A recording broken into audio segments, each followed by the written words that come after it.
Преди имах съпруг, сега съм сама, но не е изоставена. Казвам се Надежда. Бях щастлива жена, майка на 2 деца.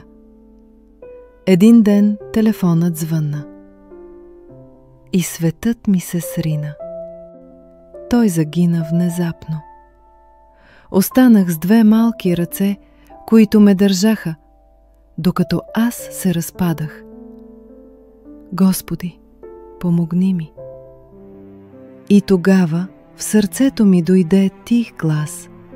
Бог казва: когато хората са тъжни, аз идвам да ги утеша, а когато са слаби, идвам да им помогна. Когато са изгубени, аз им давам посока. Когато плачат, аз изтривам сълзите им.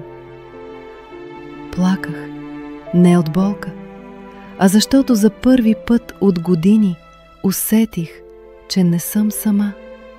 Днес отново вярвам в живота, в утре, в надеждата. Бог не върна съпруга ми, но ми върна вярата и силата. Ако и ти търсиш светлина, тя идва. Не спирай, не се предавай. Ако и ти си преминал през страдание, помни, че не си сам. Бог вижда, чува и помни. Утре има надежда. Ти все още имаш стойност. Ако тези думи те докоснаха, напиши амин в коментар. Ще ти изпратим лично, нежно послание в месенджер. Присъедини се към нашата безплатна група за молитва. Доктор по богословие ще се моли специално за теб. Сподели тази история